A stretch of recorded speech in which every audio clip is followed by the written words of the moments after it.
भाजपला आमदार दिले, खासदार दिले, वरची सत्ता दिली, त्यांच्या डोक्यात आता हवा गेली. आता ही हवा काढायची वेळ आल्याचं उद्धव ठाकरेंनी म्हटलंय. अमरावतीच्या महाविकास आघाडीच्या उमेदवाराच्या प्रचार सभेत ते बोलत होते. भाजपचे राज्यसभेचे खासदार अशोक चव्हाणांनी भोकरमधील मतदारांचं मत विकल्याचा गंभीर आरोप काँग्रेस प्रदेशाध्यक्ष नाना पटोले यांनी केला.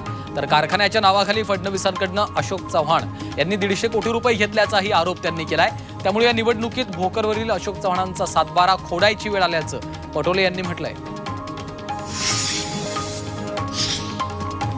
गेली 2-2.5 वर्षांपासून महाराष्ट्राची लूट झाली आहे आणि विशेषतः मराठवाड्यात लूट झाली आहे अशी टीका आदित्य ठाकरेंनी केली. तर मराठवाड्यामध्ये सरकारनं घोषणाही केल्या होत्या, मात्र त्यापैकी किती मराठवाड्याच्या पदरात पडल्या असा सवाल त्यांनी उपस्थित केला.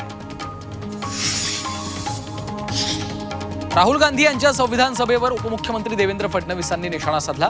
राहुल गांधी दररोज संविधानाचा अपमान करतात असा आरोप फडणवीसांनी केलाय. तर काल राहुल गांधींनी नागपुरात नौटंकी केली, मात्र ही जनता या नौटंकीला बळी पडणार नसल्याचं फडणवीसांनी म्हटलंय. काँग्रेस नेते राहुल गांधींनी संविधानाचा मुद्दा उपस्थित केल्यानंतर भुजबळांनी प्रतिक्रिया दिली आहे. संविधान बदलणं त्यांच्या हातात आहे का? हा मुद्दा महाराष्ट्राच्या निवडणुकीत अजिबात चालणार नाही असं भुजबळांनी म्हटलंय. परभणीमध्ये काही सामूहिक कंपन्यांना कामं दिली जात आहेत, त्यामुळे हा शासनाचा सामूहिक भ्रष्टाचार आहे असा आरोप आमदार राहुल पाटलांनी केला. मात्र हे थांबवण्यासाठी लोकशाहीत मतदान हेच एक शस्त्र आहे असंही त्यांनी म्हटलंय. इंदापुरात काल अजित पवारांनी केलेल्या टीकेला आज हर्षवर्धन पाटलांनी जोरदार उत्तर दिलं. निमगाव केतकीत आप्पासाहेब जगदाळे यांचं काही इतर नेत्यांनी राष्ट्रवादीत प्रवेश केला. त्यानंतर दादांनी हर्षवर्धन पाटलांना चिमटा काढत पाटलांसोबत कोणीतरी राहू द्या असं म्हटलेलं आहे. कोण कोणाबरोबर राहील हे निकालानंतर समजेल असं प्रत्युत्तर हर्षवर्धन पाटलांनी दिलंय. जयंत पाटलांनी महायुती सरकारवर जोरदार टीका केली आहे. राज्यातल्या त्रिकुटांनी महाराष्ट्र गुजरातच्या दावणीला बांधलाय अशा शब्दात त्यांनी महायुतीवर टीका केली. तानाजी सातपुते यांच्या प्रचारार्थ आयोजित सभेत जयंत पाटील बोलत होते.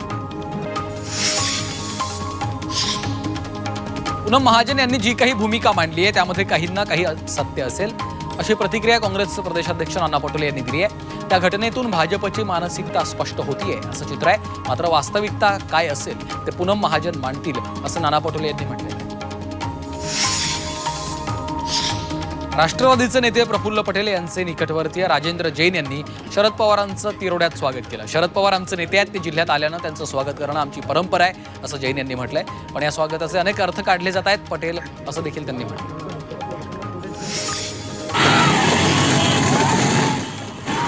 सोलापूरच्या बार्शी मतदारसंघाचे ठाकरे पक्षाचे उमेदवार दिलीप सोपल यांच्या घरासमोर शिवसेनेचे उमेदवार राजेंद्र राऊतांच्या समर्थकांनी गोंधळ घातला. राजेंद्र राऊतांचे पुत्र रणवीर राऊतांसह कार्यकर्त्यांनी सोपल यांच्या घरासमोर घोषणाबाजी केली आहे.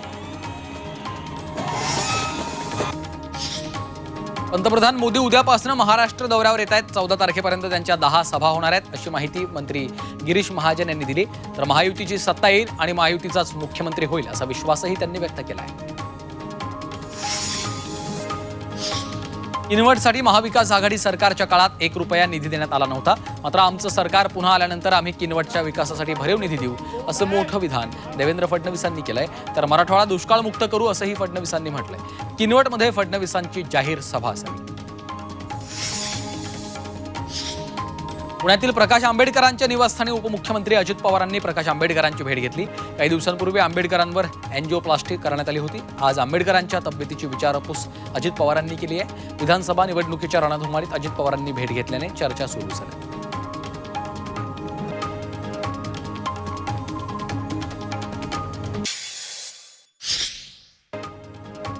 शिरूर हवेली मतदारसंघात राष्ट्रवादी शरद पवार पक्षाचे उमेदवार अशोक पवार यांनी चिंतामणीच्या चरणी नतमस्तक होत प्रचाराचा शुभारंभ केला. यावेळी जनता पुन्हा संधी देईल असा विश्वासही त्यांनी व्यक्त केला. शिरूर हवेली विधानसभा मतदारसंघात प्रचार दौऱ्यावेळी महाविकास आघाडीचे आमदार अशोक पवारांना अश्रू अनावर झाले. त्यांनी मदत केलेल्या रुग्णाचा मृत्यू झाल्याचं कळताच त्यांना अश्रू अनावर झाले. सांगलीच्या मिरजेत शिवसेना ठाकरे पक्षाच्या उमेदवाराच्या प्रचार सभेला जयंत पाटलांसह विशाल पाटलांनी उपस्थिती लावली. मिरज विधानसभा मतदारसंघ शिवसेना ठाकरेंच्या वाट्याला गेलेला आहे. तानाजी सातपुते विरुद्ध भाजपचे सुरेश खाडे यांच्यात ही लढत होणार आहे.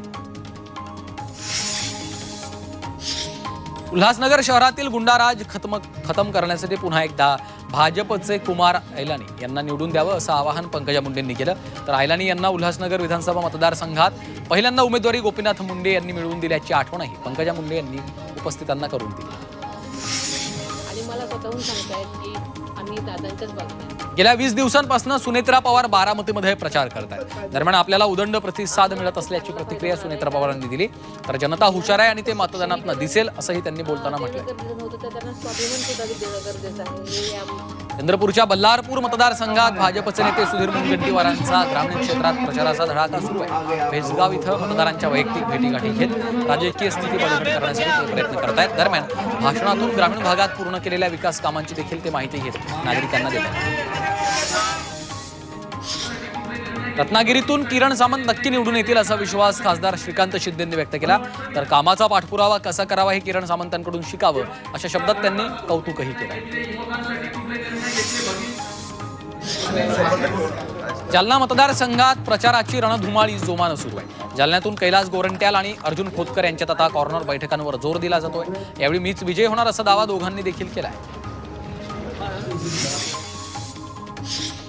बंडखोरी करणाऱ्या नेत्यांची काँग्रेसमधनं हकालपट्टी केली जाणार आहे। बंडखोरी करणाऱ्या नेत्यांची 6 वर्षांसाठी हकालपट्टी केली जाणार असल्याची माहिती काँग्रेस नेते रमेश चेन्नीथला यांनी दिली।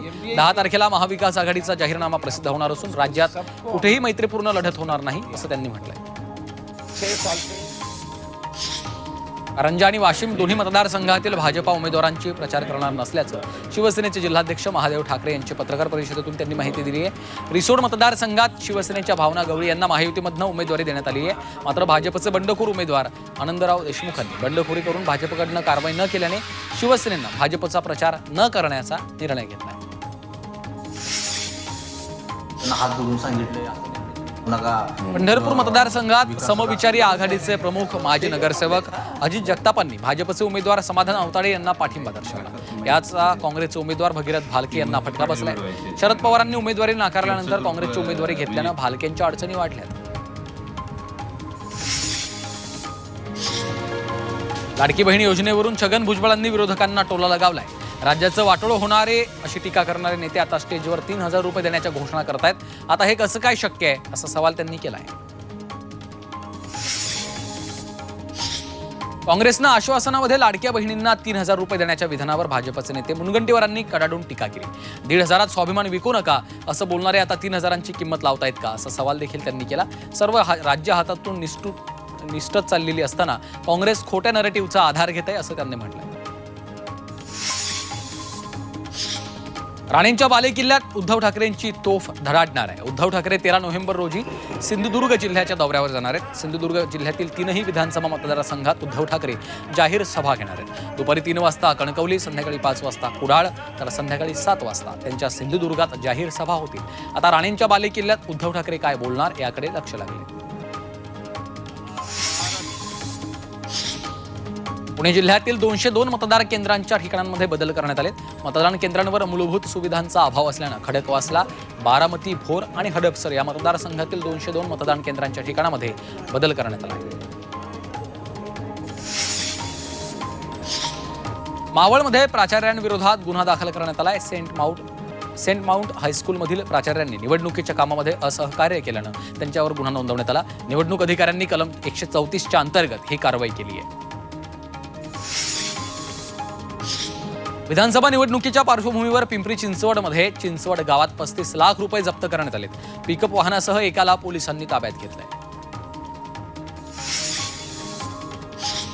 संभाजीनगरमधल्या सुतगिरणी चौकात मोठी रोकड जप्त करण्यात आली। निवडणूक पथकाने ही धडक कारवाई केली। यामध्ये तब्बल 40 लाखांची रोकड पकडण्यात आली आहे। कारमधून पैसे नेत असताना तपासणीत ही मोठी रक्कम हाती लागलेली आहे।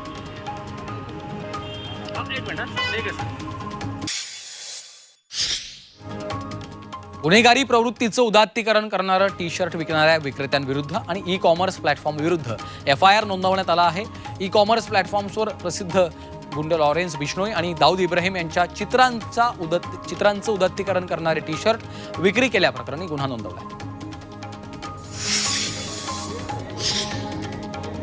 मालेगाव मार्केट कमिटीमध्ये नोकरीचा आमिष दाखवून व्यापाऱ्यानं 12 तरुणांना गंडा घातला.